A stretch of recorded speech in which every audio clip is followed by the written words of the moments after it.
What is cache memory? What is L1 cache, L2 cache, L3 cache? Guys, these are some questions which only a few of us are knowing the answers of.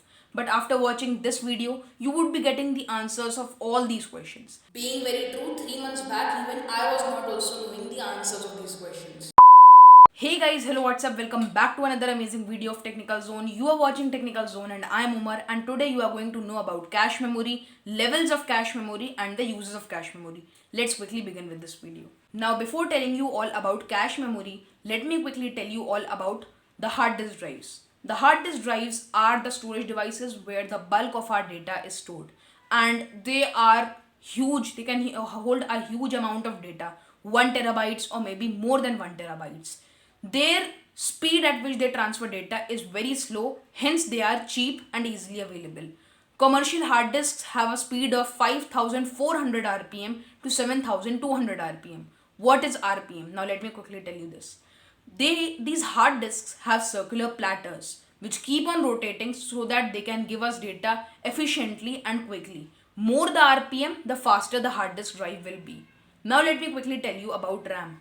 Now before telling about RAM, let me quickly tell you that our processors can accept data at 1 GHz speed, 2 GHz, 3 or 4 GHz speed, while a hard disk can give data at 5000 rpm, 6000 rpm or 7000 rpm. So if you see, then hard disks are giving data at a slow speed, but processor is ready to accept data at a fast speed. If you see it all together, then our computer system will become slow because hard disk is giving data at a slow speed. Just to make our systems fast, we have a technology named as RAM, Random Access Memory. RAM may range from 4 GB to 8 GB, 16 GB, 32 or even 64 GB, and they are comparatively faster than hard disk, and thus they are obviously more costlier than our hard disk drives.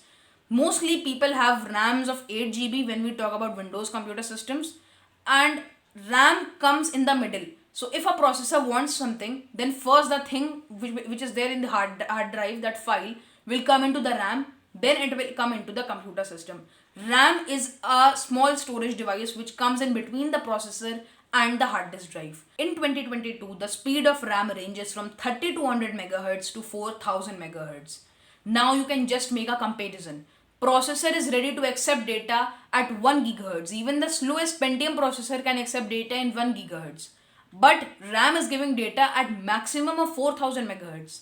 So it means there is a yet scope of improvement in our computer system. If the scope of improvement will not be fulfilled, then our computer system will become slow, it will become laggy. Over here is where we get the cache memory. Cache memory is a type of memory which can hold a very little amount of data which is present inside the processor and which is capable of transferring data at an amazingly fast speed. Cache memory, you can say, is the fastest of all the memories I have talked about till now. It is a memory which can directly communicate to the processor at a very fast speed and which can give data in nanoseconds. Now let me quickly tell you about levels of cache memory. You all must have heard about L1 cache, L2 cache, L3 cache. But what are these levels of cache memory? Let me quickly tell. It is impossible for me, guys, to tell you about levels of cache memory without a simple pen and paper. So over here I have drawn a diagram of a processor. This box over here is the processor. Inside it we are having these small boxes which are cores. So what are cores? Cores are subdivisions of a processor. These are the 4 subdivisions of a processor called cores.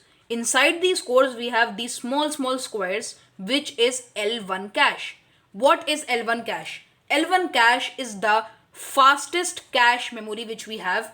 This cache memory is present inside the cores. This super fast cache memory, L1 cache, is present inside the cores and it can be of maximum 64 kilobytes. Now let me quickly tell about level 2 cache. Now over here you have the L2 cache. L2 cache can be inside or outside the CPU. So we don't know whether it is inside the CPU or it is outside the CPU. Next thing, maximum of the storage of L2 cache can be 256 kilobytes only. So what is L2 cache? L2 cache is a type of cache memory which may be inside or outside of the computer system. It depends from processor to processor. Second thing, maximum of 256 kilobytes we can store data into it, And the third most important thing is that it is slower than the L2 cache but faster than the L3 cache. Now let's know about the L3 cache. Now we have the L3 cache. Now this L3 cache is optional, which means that it may be present or may not be present inside or outside the processor. Top end processors like gaming processors, i9, Ryzen 9, they have this L3 cache. Second thing, it can range from 1 megabyte storage to 8 megabyte storage. So the range varies from 1 megabyte to 8 megabytes.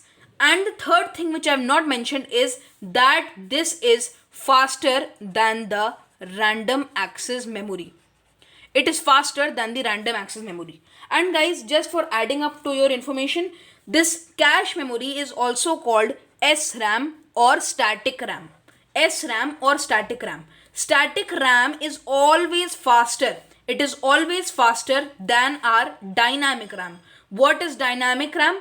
Dynamic RAM, also known as DRAM, is the standard RAM in our computer system. So it is the basic random access memory which we already know.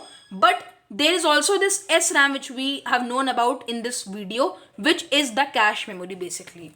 Now you all must be wondering that why is cache memory in such a minute quantity? If it is so fast, why don't we have it in gigabytes or maybe terabytes or petabytes? The reason is that cache memory is the most expensive memory, and a single KB of cache memory may also cost hundreds, or maybe if it is a very fast one, then thousands of rupees. Now over here we have a simple flow chart which tells us about the data flow when a computer system wants data. When the CPU or the processor wants some data, then first of all, it will look for this data in the L1 cache. L1 cache is the fastest cache memory. Then if it will not get the data in L1 cache, then it will start its search in L2 cache. If it will get the data, then well and good. Or if it is not getting the data, then it will look into the L3 cache. But what if L3 cache is not present? If L3 cache is not present, then directly it will come into the random access memory for getting its data. It will start searching for its data in the random access memory. If it gets the data, then again well and good. If it is not getting the data, then it will come and start searching data in the hard disk drive or the solid state drive, which hold the bulk of our data. Now when you switch on your computer, then first of all the data is in the hard disk drive. So first time when the computer system wants some data, the CPU wants some data, it will get the data from the hard disk drive. Then after that application is opened and it is running for a few minutes, then the data will come into the RAM or maybe into the L3 cache or L2 or maybe the L1 cache, and then it will get the data from any one of them. This is the entire data flow. If the CPU, if the processor is getting the data in level 1, level 2 or level 3 cache, then we call this a cache hit. It is called cache hit. What is cache hit?